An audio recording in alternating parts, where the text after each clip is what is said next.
오늘 제 이야기는 어떻게든 시집살이를 시키고 싶은 시어머니와 요리조리 잘 피해가는 며느리 사이에서 일어나는 일들을 이야기해보려고 합니다.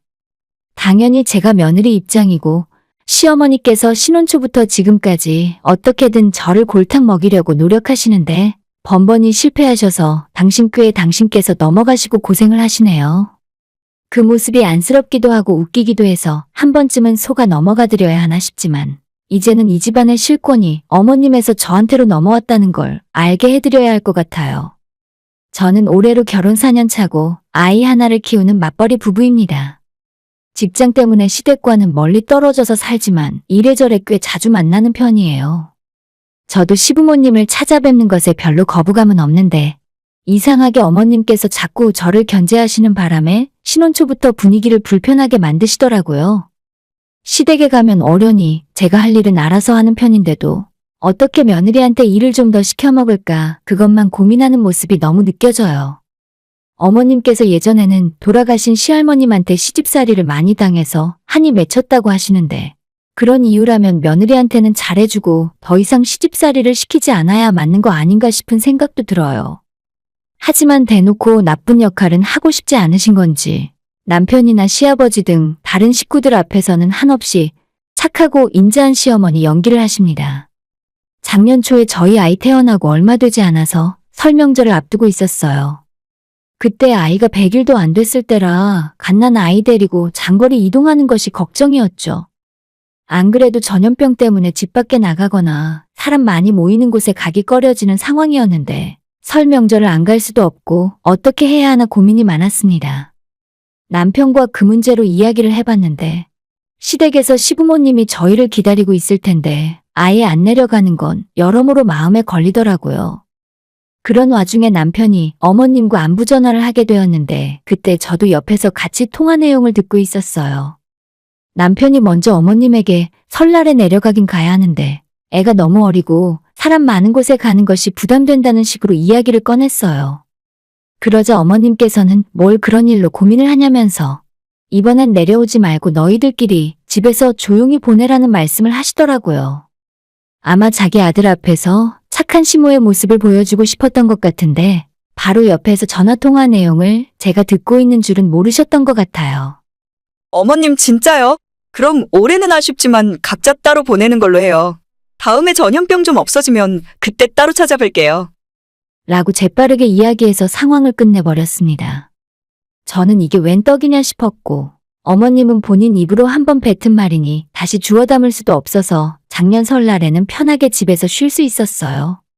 저희 친정부모님은 몇 년 전에 아빠가 암 수술을 받으셨고 그 뒤 완치 판정을 받은 후 시골로 귀농하셔서 동네 주민 50명도 안 되는 작은 마을에 사시며 전원 생활하고 계십니다.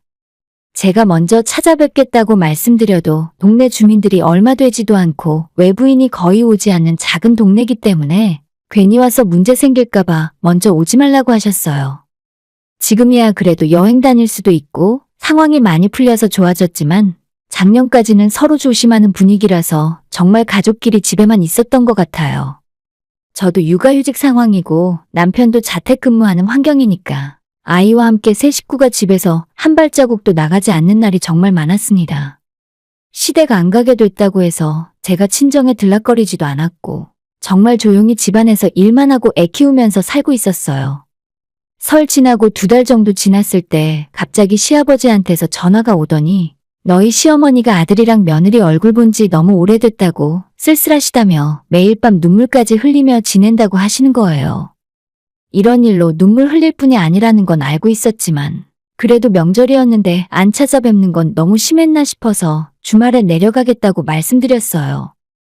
그리고 며칠 뒤 시댁에 내려가기 하루 전에 아이 목욕시키다가 화장실에서 넘어지면서 손으로 땅을 잘못 짚는 바람에 손목이 삐끗하고 너무 아프더라고요. 부랴부랴 병원으로 달려갔더니 팔에 인대가 늘어나고 근육까지 놀랐다면서 당분간은 팔에 반깁스를 하고 움직이지 말라고 하셨어요. 괜히 넘어져서 귀찮게 됐구나 싶었지만 그래도 팔 하나만 못 쓰는 거지 일상생활에 지장은 없어서 다행이라 생각했어요. 다음 날 아침 일찍 시댁에 내려갈 준비를 하고 차로 2시간 반 걸려서 도착했습니다. 현관문을 열고 들어갔는데 어머님께서 제가 팔에 깁스를 하고 온 걸 보시고 눈이 휘둥그레질 정도로 놀라시더라고요. 그래도 며느리 걱정해주는 건 시어머니밖에 없구나 생각하고 살짝 감동받을 뻔했었는데 주방에 산더미처럼 쌓여있는 만두 재료들을 보니까 왜 내려오라 하셨는지 이해할 수 있었습니다. 아니, 팔은 대체 어쩌다가 그런 거야? 나는 너희들이랑 설에 만둣국도 못 먹어서 지금 만두 빚으려던 참이었는데. 식구라고는 시부모님 2분, 그리고 아직 돌도 안 지난 저희 애를 포함해서 우리 3 식구, 총 5명이 전부였는데 주방에 있는 만두 재료들은 어마어마하더라고요. 만두피는 마트에서 사오신 것 같은데 속 재료들이 김장대야에 잔뜩 들어있어서 아직 버무리기도 전이었어요. 아마 명절에 저를 불러다가 일을 못 시키신 것이 두고두고 배가 아프셨는지 이번에 불러서 만두라도 실컷 빚게 할 속셈이셨던 것 같더라고요. 게다가 냉장고 문을 열어보니 그 안에 갈비찜 재료부터 동그랑땡이며 전 부칠 재료들까지. 진짜 오늘 아주 날을 잡고 명절 대신 제대로 일을 시킬 작정이셨나 봐요. 하지만 다른 건 아예 손도 못 대는 상황이었고 당장 만두는 어머님께서 벌려놓은 일이 있으니 그것까지는 어떻게든 마무리를 지어야만 했습니다. 제가 팔에 깁스를 하고 있으니 어쩔 수 없이 만두는 남편이 옆에서 도와드릴 수밖에 없었고 저는 안방에서 아이 데리고 놀다가 낮잠도 실컷 자고 편하게 있었어요. 시아버지와 남편까지 달라붙어서 한나절 내내 만두를 빚었고 다 만들고 나서 세어보니 200개가 훌쩍 넘더라고요. 그러니까 내가 그냥 사다 먹자고 했잖아. 쉬는 날인데 힘들게 이게 뭐 하는 짓이야? 아버님께서도 하루 종일 만두를 빚느라 단단히 화가 나셨고 어머님은 기어들어가는 목소리로 그래도 집에서 직접 만들어 먹어야 맛이 있죠. 라고 하시고는 2분께서 별다른 말씀은 없으셨어요. 저희가 집에서 일찍 출발해서 아침 10시 조금 넘었을 때 시댁에 도착했는데 만두를 다 빚고 나니 오후 2시가 훌쩍 넘은 시간이었죠. 아버님이 만두 빚느라 허리가 많이 아프셨는지 계속 화가 나 있는 바람에 시댁 집안 분위기는 계속 좋지 않았고 어머님께서 눈치만 살살 보느라 저한테는 아무 소리 못 하셨어요. 부랴부랴 만둣국 끓여서 늦은 점심 먹고 나니 하루가 다 지나가 버린 뒤였고 저희는 다음날 남편이 일을 해야 했기 때문에 이만 집에 가봐야겠다고 자리에서 일어났어요. 어머님이 좀 자고 가라며 저희를 붙잡으셨지만 아버님께서 내일 애들 일도 해야 하고 다들 바쁜데 그냥 가게 두라고 하셨어요. 시부모님 2분께서 그 많은 만두를 다 드실 수 없었기 때문에 저희가 대부분 싸서 들고 올라왔습니다. 집에 올라오는 차 안에서 어머님의 그 망연자실한 표정이 자꾸 생각나며 얼마나 마음이 통쾌하던지. 시어머니와는 반대로 시아버지는 대부분 제 편을 들어주시고 항상 우리 며느리가 세상에서 가장 예쁘다며 아껴주셨어요. 시댁 갈 때마다 시어머니가 성질을 긁어서 짜증나지만 아버님 얼굴 뵐 생각에 그나마 참고 가는 거예요. 우리 남편도 정말 눈치 없고 둔한 사람이지만 시어머니 보는 앞에서 제 밥그릇에 생선살 발라 올려놓을 정도로 저를 위해주는 사람입니다.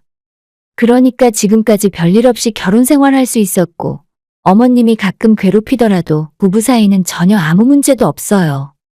어머님과 저 사이의 묘한 기싸움은 당사자인 저와 어머님 빼고 나머지 사람들은 아무도 모르고 있습니다. 이 집안 남자들이 눈치가 없고 둔한 것이 특징인 건지 바로 옆에서 이런 일들이 일어나도 아버님도 눈치 못 채시고 저희 남편도 시모와 제 사이가 좋은 줄로만 알고 있죠. 평소에 저희 시어머니가 말씀도 조곤조곤 조용하게 하시고 언성을 크게 높이신 적이 한 번도 없기 때문에 얼핏 봐서는 착하고 인자한 시어머니로 느껴져요.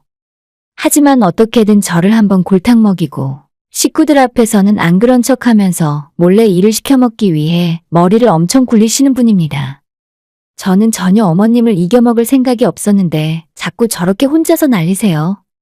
남편은 항상 제가 1순위라고 얘기하고 아이 낳은 뒤로는 그게 점점 더 심해져서 제 말이라면 껌뻑 죽는 신용까지 할 정도입니다. 아이 태어나고 얼마 전까지 집에만 있었고 가족끼리 여행다운 여행 한번 가본 적이 없었어요. 원래 집이 가장 편하고 좋아서 밖에 안 나가도 큰 상관은 없었는데 슬슬 답답하고 스트레스를 받는 것 같더라고요. 그래서 이번 여름 휴가만큼은 큰 마음 먹고 아이랑 같이 놀러 가야겠다 생각해서 여수의 풀빌라 예약하고 휴가 준비를 하고 있었어요. 마음 같아서는 비행기 타고 제주도나 해외여행을 하고 싶었지만 아직 아이와 함께 비행기 탈 자신이 없어서 차로 갈 수 있는 곳으로 여행지를 정하게 된 거죠. 3박 4일 여수 여행을 한참 준비하며 여행 가방을 챙기고 있을 때 어머님에게서 한 통의 전화가 걸려오게 되었고 저희 여행 출발하는 날에 갑자기 서울에 약속이 있어서 올라오겠다고 하시면서 이틀 동안 저희 집에 자고 가겠다 하시더라고요. 이제 이틀 후면 여행 출발인데 이게 갑자기 무슨 소리인가 싶었어요. 어머님, 그날 저희 여행 가는 날인데 진짜 그날 오시게요? 라고 물었더니 마치 정말 깜빡 잊고 있었다는 듯이 아, 그랬니? 내가 잊고 있었네. 너희들 여행 가는 줄도 모르고. 그럼 내가 알아서 서울에 숙소 잡고 지낼게. 너는 신경 쓸 거 없다. 라면서 괜찮다고 말은 하셨지만 그 목소리는 전혀 괜찮아 보이질 않았어요. 지난번 설날 때도 그랬지만 이번에도 그냥 넘어가면 또다시 나중에 서운했네 어쩌네 하실 게 뻔한 일이었습니다. 남편이랑 고민하다가 대체 무슨 급한 일인지는 몰라도 어머님을 밖에서 주무시게 할 수는 없어서 그냥 우리 집으로 오라고 말씀드렸어요. 너희들 그날 여행 가야 한다면서? 내가 괜히 민폐 끼치는 거 아닌가 모르겠다. 라고 말씀하시는데 누가 봐도 제가 여행 못 가게 하려고 방해하시는 속셈이었죠. 이제는 이런 어머님의 모습이 익숙하기 때문에 그냥 우리 집으로 오라고 말씀드렸고 저희는 원래 계획대로 남편이랑 아이 데리고 여행 출발해버렸어요. 저녁 때쯤 저희 집에 도착한 시어머니가 전화하시더니 너네는 지금 어디냐고 물으시길래 우리는 이미 여수 내려왔고 어머님은 편히 쉬다 가시라고 말씀드렸어요. 냉장고에 반찬 만들어 놓은 것도 있고요. 입에 안 맞으시면 중국집에서 배달 음식이라도 시켜 드세요. 저희는 4일 후에 집에 돌아가니까 어머님 원하시는 만큼 편하게 쉬다 가셔도 돼요. 라고 친절하게 말씀드렸더니 역시나 황당해 하시더라고요. 아마도 제가 여행 취소하고 집에서 어머님 오시길 기다리고 있을 줄 아셨을 텐데 풀빌라 예약금이 얼만데 그걸 날리면서까지 어머님을 맞이하고 있겠습니까? 이틀 자고 가겠다고 하신 시어머니는 결국 하루만 저희 집에서 주무셨고 부려먹을 며느리가 없어서 서운하셨던 건지 집에 있는 물건은 아무것도 건드리지도 않고 식사도 하지 않은 채 집으로 내려가셨더라고요. 아무리 봐도 급한 일도 아니고 그냥 저희끼리 여행 간다고 하니 심통나서 방해하려 하신 모양인데 요즘 누가 시어머니 무서워서 여행을 못 간답니까? 어머님 오신다고 하면 제가 벌벌 떨면서 여행 다 취소하고 집에 들어앉아 있을 줄 아셨나 봐요. 평소에도 시댁 가면 은근히 없는 일도 만들어서 저한테 밀어주시는데 옆에 있는 남편이 힘든 일 하지 말라면서 자기가 다 알아서 해주는 바람에 편합니다. 본격적으로 시집살이 시키고 싶으면 못된 시모의 모습으로 제대로 부려먹던지 다른 식구들한테는 착한 척 하고 싶으니까 계속 손발이 안 맞는 거예요. 남편이나 시아버지라도 어머님 편을 들어주고 저 골탕 먹이는 일에 같이 동참을 했다면 모를까. 전부 저를 예뻐하고 제 편이니까 더 약오르시는 것 같더라고요. 원래 이 집의 여자는 어머님 한 분뿐이고 그동안은 두 남자 관심을 독차지하고 살았는데 갑자기 제가 시집 오면서 남편이건 아버님이건 저를 더 예뻐하시니까 어머님 입장에서는 저한테 미운 감정이 생기고 꼴보기 싫은 것도 어느 정도 이해는 갑니다. 저번 만두 사건 이후로 아버님께서 앞으로는 모든 명절에 음식 직접 만들지 말고 전부 마트에서 사다가 하라고 명령하셨어요. 괜히 당신도 사서 고생하지 말고 며느리한테 일 시키지도 말라면서요. 사실 저야 1년에 고작 2번 하는 명절인데 해도 그만, 안 해도 그만입니다. 그래도 굳이 상황을 이렇게 만들어 놓은 건 어머님이라 속은 좀 시원하네요. 언제 한번 어머님께서 저를 혼내주기 위해 칼을 갈고 계신 것 같은데 이제는 저도 결혼 생활 요령이 생겨서 호락호락 당해드릴 생각은 없어요. 단 한 번도 양보 안 하고 져줄 생각 하나도 없는 며느리라 조금은 죄송한 마음도 있습니다. 이제는 저랑 괜한 기싸움은 포기하시고 이 집안의 실세는 어머님이 아닌 저라는 걸 인정하셨으면 좋겠습니다. 그게 온 식구들 편안하고 행복하게 만드는 길인 것 같아요. 오늘의 사연은 여기까지입니다. 구독과 좋아요, 알림 설정 부탁드려요. 다들 행복하시고 좋은 하루 되세요.